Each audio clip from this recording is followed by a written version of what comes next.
Hey guys, and what's going on? This is Wits here, and we are back with another Royal Multi-Battle League team builder. Now we are about to have week 3, and as always, I am joined by my co-coach Clay. Yeah, well, And this week, the New York Gigantamaxes are going up against Hunter and Shmon, also known as the Slow Squad. Shmon, one of the co-creators of this league. Hunter, otherwise known as Sector Potion, Super Potion. Both amazing content creators. You've seen their roulette free-for-alls. You've seen their regular free-for-alls and other content on their channels, as well as on the Pokemon free-for-all server and channel. All of those links will be in the description below. And their team is kind of nuts. They have, as you can see in front of you, Rillaboom, Metagross, Salamence, Tyranitar, Centiskorch, Ludicolo, Sableye, Alolan Dugtrio, Galarian Slowking, and Riolu. They are currently 2-0 to our 1-1, with their kill differential being 3. They had a pretty interesting match against Pop Team Epic and the Impulsive Impidimps. We're hoping this week we can get the better of them with the squad that we are running. There are a few things that kind of nuke our team. And by nuke, I mean really nuke. That would be Salamence, Ludicolo, Titar. And they all just kind of stand there and say hello and just kill all every Yeah. So we had to go pull in a really dig deep into the bag of tricks in order for this week to hopefully kind of work out in our favor. We've seen them run manual rain in the past. They did that this past week in week 2. And they have Rillaboom, which is grown-up Thwacky, who we have. So as Clay was saying, it's the Battle of the Monkeys. It's Battle of the Monkeys. Sadly, it won't be that way, though. Yeah, as Clay's saying, while we are bringing our Thwacky, it's one of our bluffs this week. So why don't we take a peek at what they're going to be bringing on my side, then we'll jump into Clay's side, and then go for kind of like an overall breakdown of what our game plan is. So this week, on my side, we are bringing the Jirachi, the Flapple, the Drifblim, and the Dracozolt. You don't see Dracozolt's last move, but I will scroll up ever so slightly in a hot second. So Jirachi this week, Timid Nature. We need to outspeed their base 100, which is Salamence, or kind of just speed tie with it. Shadow Ball, Follow Me, Dazzling Gleam, and Protect. It's just a mixed bag this week. Jirachi is a bluff. Like, it's just there, but if we need to, we can bring it. Shadow Ball for the Metagross, Dazzling Gleam for the Titar and the Salamence, because those are their main threats against us. Shadow Ball also hits the Galarian Slowking, because as you guys know, we do have that poison weakness, but we're kind of hopefully going to be mitigating that this week, which you'll see on Clay's side as well. And the next mon, you kind of see that blunder policy there. Flapple with the ability Hustle, Grav Apple, Protect, Grassy Glide, and Sucker Punch. If we miss any of those moves due to Hustle, we will get a +2 speed boost. So that's what that blunder policy is there for. Grassy Glide to take advantage of grassy terrain. Grav Apple, that's its signature move, lowers their opponent's defense by 1 stage.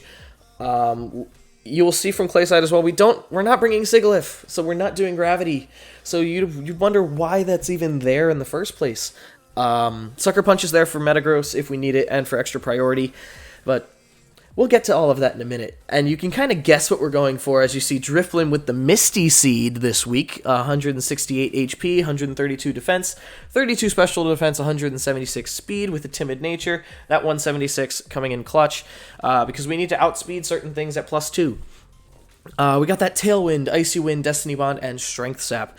But the main thing that we're trying to outspeed, especially with Drifblim, is a +2 Ludicolo. So a Ludicolo in Rain will guaranteed outspeed that. Flapple's +2 will outspeed everything except for that Ludicolo. So we just have to be mindful of that. And then Dracozolt, Choice Scarf, Hustle. This is our bread and butter for this week. Let me scroll so you can see the last move of Breaking Swipe. That way you can hit both sides.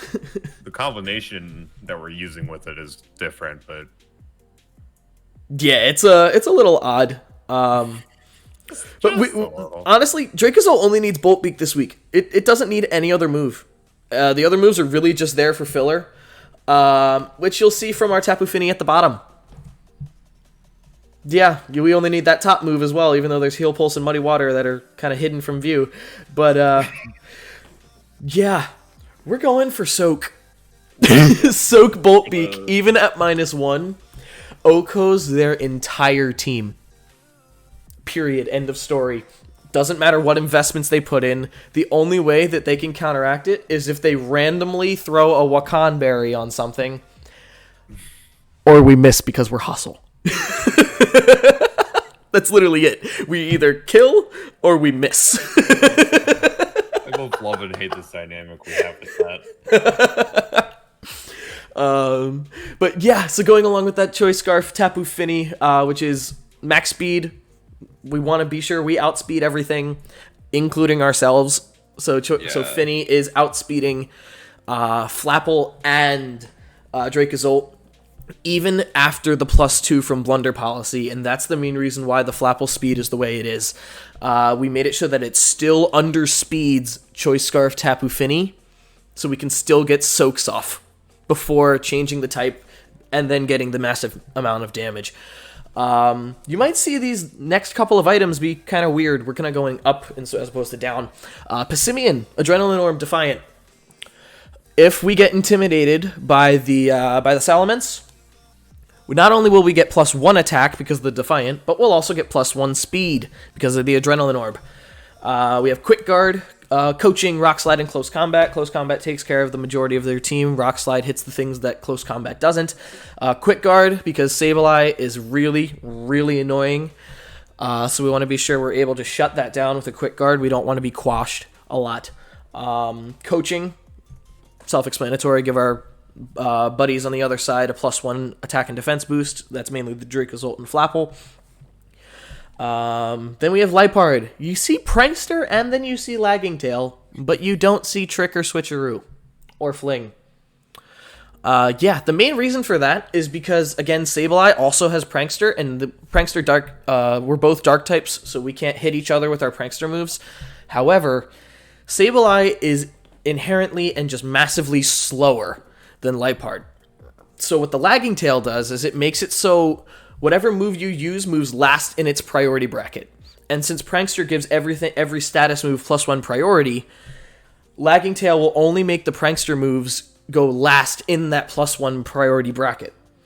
So if the Sableye goes for Rain Dance to try and give the Swift Swim to Ludicolo, we can click Sunny Day and nullify their Rain, still going second to make sure that we quote-unquote underspeed that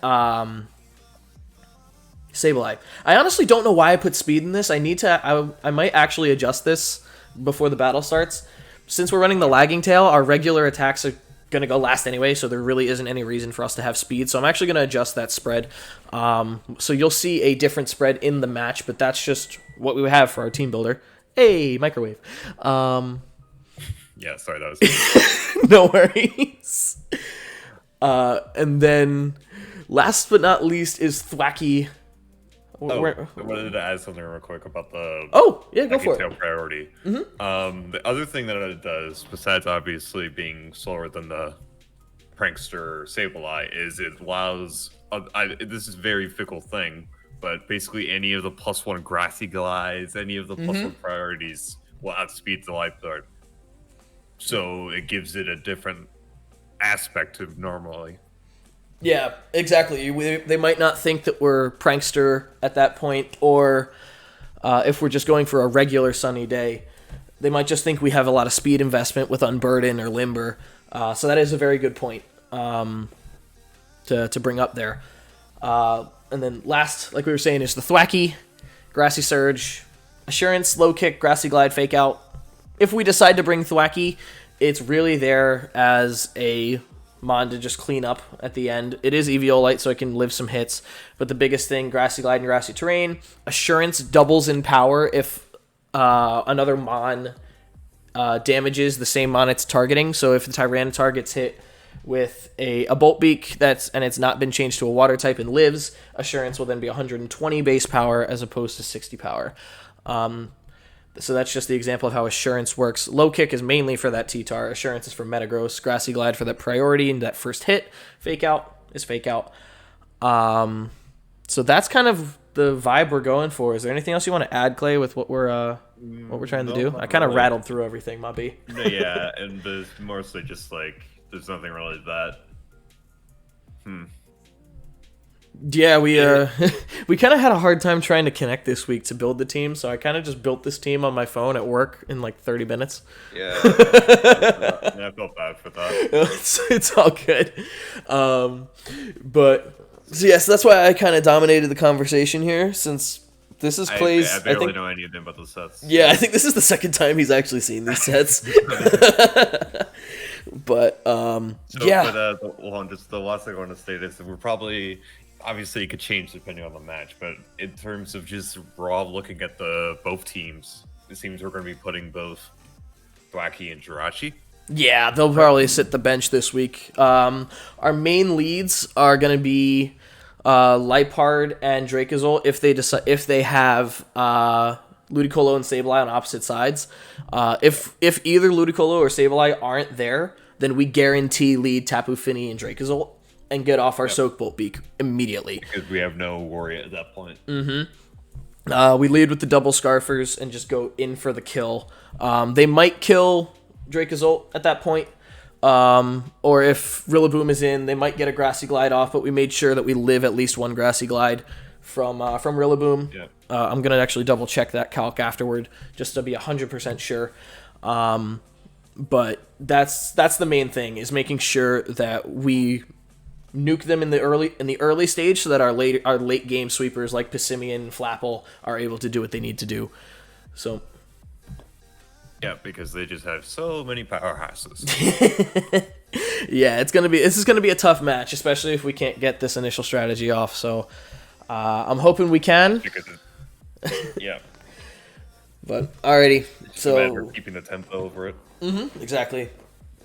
Alrighty, and with that, I'm gonna let you guys go. Thank you very much for watching this video. Be sure to like, comment, and subscribe, and follow the New York Gigantamaxes, as well as the other links down in the description below. That will be Shmon's channel, Hunter's channel, and the Pokemon Free for All channel. Be sure to follow all of those. You might see us in some of those videos as well, so keep an eye out really, really soon. Alright, have a great morning, afternoon, evening, night, whatever time of day it is for you all, and I will see you guys in the next video. Peace.